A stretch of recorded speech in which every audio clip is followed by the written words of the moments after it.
భద్రాద్రి కొత్తగూడెం జిల్లా ఇల్లందు మున్సిపల్ అవిశ్వాసం సందర్భంగా కౌన్సిలర్ కిడ్నాప్ వివాదం ముదురుతోంది. బీఆర్ఎస్ కౌన్సిలర్ నాగేశ్వరరావు మున్సిపల్ కార్యాలయం వస్తుండగా కాంగ్రెస్ నేతలు కిడ్నాప్ చేశారు.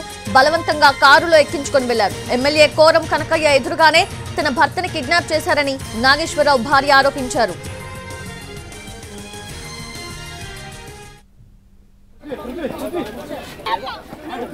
తన భర్తని కాంగ్రెస్ నేతలు కిడ్నాప్ చేశారని ఆరోపిస్తూ కౌన్సిలర్ నాగేశ్వరరావు సతీమణి లక్ష్మి, కూతురు సరితలు కౌన్సిల్ కార్యాలయం ముందు ఆందోళన చేపట్టారు. తన భర్త కోరం కనకయ్య కిడ్నాప్ చేశారని ఆరోపిస్తున్నారు.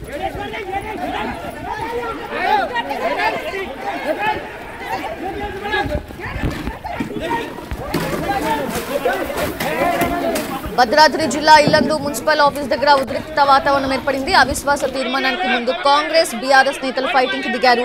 మాజీ ఎమ్మెల్యే హరిప్రియ, మాజీ వైస్ చైర్మన్ వెంకట్ గౌడ్ బ్యారికేడ్లు దాటి కార్యాలయంలోకి వెళ్లేందుకు ప్రయత్నించారు. అయితే హరిప్రియ వెళ్లడాన్ని నిరసిస్తూ ఆఫీసులోకి వెళ్లేందుకు ప్రయత్నించారు కాంగ్రెస్ శ్రేణులు.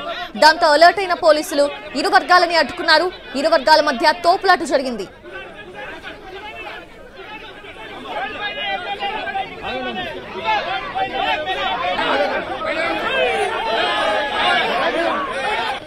బీఆర్ఎస్ కౌన్సిలర్ ని కారులో తీసుకుని వెళ్లారు కాంగ్రెస్ నేతలు. మాజీ ఎమ్మెల్యే హరిప్రియ, ఆమె అనుచరులు అడ్డుకోవడంతో ఉద్రిక్త వాతావరణం నెలకొంది. ఓ కౌన్సిలర్ ని హాల్లోకి తీసుకెళ్లి బయట తాళం చేశారు.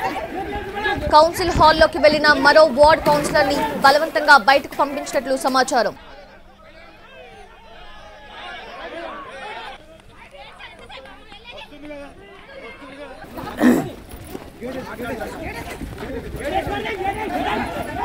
బీఆర్ఎస్ నుంచి గెలిచిన చైర్మన్ డి వెంకటేశ్వర్లు కాంగ్రెస్ లో చేరారు. ఇప్పటికే చైర్మన్ పై 3 సార్లు అవిశ్వాసం ప్రతిపాదించారు కౌన్సిలర్స్.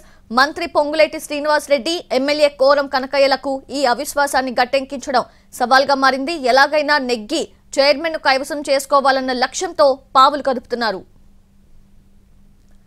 క్యాంపులో బస చేసిన కౌన్సిలర్స్ ని కలిసి బుజ్జగించే ప్రయత్నం చేశారు మంత్రి పొంగులేటి అనుచరులు.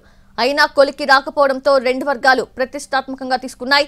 ఇప్పటికే పార్టీ ఫిరాయించిన చైర్మన్ డి వెంకటేశ్వర్లతో పాటు బీఆర్ఎస్ కౌన్సిలర్స్ కి విప్ జారీ చేశారు మాజీ ఎమ్మెల్యే హరిప్రియ.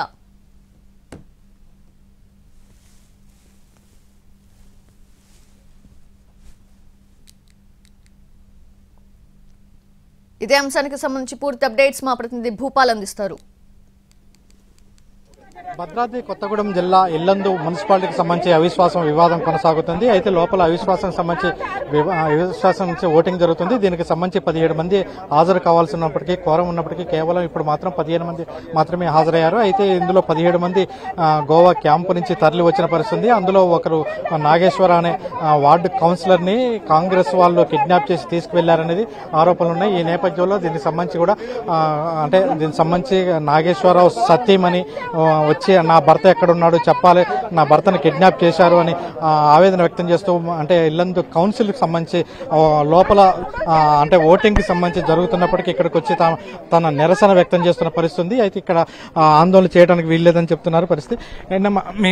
ఆయన ఎడిపోయిందో తెలియదయ్యా నాకు. నేను టీవీలో చూసి వచ్చిన, టీవీలో పట్టుకపోతారు, ఒక 10 మంది కల్లా పట్టుకపోతారు. మొత్తం కాంగ్రెస్ వాళ్ళే, నాకు తెలుసు. వాళ్ళు కాంగ్రెస్ వాళ్ళు పట్టుకొని పోతాండు. 3వ వార్డు కౌన్సిలర్ 4 లీడర్ మా ఆయన. అందుకనే ఎప్పటి నుంచో 10 రోజుల కంచే మాకు బెదిరింపులు వస్తాయి కాంగ్రెస్ వాళ్ళ నుంచి. వాళ్ళు మననేమంటారు, మనం ఏం చేయలేరు కదా అనుకున్నాం. ఇంత కాడుకొస్తుందని మాకు తెలియదు. ఆయన బీపీ పేషెంట్, ఇందులో స్క్రూలు ఉన్నాయి, గట్టిగా పట్టుకొని ఎట్లా పడితే అట్లా తీసుకుపోతే రేపు ఏదన్నా అయితే ఎవరికండి బాధ్యత? ఈ 1 సంవత్సరం అయితే కౌన్సిలర్లు పోతే మనిషి అయితే రాడుగా. నాకు అంత దారుణమా, ఎంత ఘోరంగా ఉంటుంది? ఒక 60 ఏళ్ళ ఆయన పట్టుకుని అంత దరిద్రంగా తీసుకుపోతారా అండి ఈ ప్రభుత్వం? లేకపోతే రౌడీల ప్రభుత్వమా? ఇల్లెందులో ఉంది రౌడీలు. నా భర్త నాకు తీసుకొచ్చి చూపియానండి. ఎవ్వరి మీద నాకేం లేదు. మా ఆయనని తీసుకొస్తే నేను మా జాగాలో మేము పోతాం. ఓటేస్తే నా ఇక్కడ చేతులు లేపుతా అనుకొచ్చిండ్రు అంతే. అందరితో పాటు ఆయన వచ్చిండు. ఇక్కడ మనం చూస్తున్నాం అంటే సతీమణి తన నిరసన వ్యక్తం చేస్తున్న నాగేశ్వరరావుని కిడ్నాప్ చేసిన వ్యవహారం అంటే కిడ్నాప్ చేసి తీసుకువెళ్లారని చెప్తున్నారు. అయితే పోలీసులు మాత్రం తీసుకురమ్మని అంటే ఇక్కడ చూపించమంటే పోలీసులు కొద్దిసేపట్లో తీసుకొస్తామని చెప్తున్నారు. ఇప్పటికే దీనికి సంబంధించి మనకు తెలుసు అంటే 2 వారాల నుంచి దాదాపుగా గోవాలో మిగతా ప్రాంతాల్లో క్యాంపు కార్యాలయం క్యాంపులో ఉన్నారు. 17 మంది వరకు క్యాంపులో ఉన్నారు. ఆ క్యాంపులో ఉన్న వాళ్ళని తీసుకురావడం కోసం కూడా ఇక్కడ అంటే కొంతమంది ప్రయత్నాలు అయితే చేశారు. అయితే ఈ ప్రయత్నాలు చేసినప్పటికీ అవి సఫలీకృతం కాలేదు. కానీ చాలా రహస్యంగానే ఇక్కడికి వచ్చినప్పటికీ అంటే కార్పొరేట్లంతా కూడా అంటే గతంలో బీఆర్ఎస్ నుంచి గెలిచిన వెంకటేశ్వరరావు తర్వాత కాంగ్రెస్ ఎన్నికల ముందు కాంగ్రెస్ లో చేరిన విషయం తెలిసిందే. ఆయన్ని రక్షించుకోవడం కోసం కాంగ్రెస్ సంబంధించి ఇక్కడ కనీసం ఓట్లు ఎవరు లేదు, కేవలం 4 ఓట్లు మాత్రమే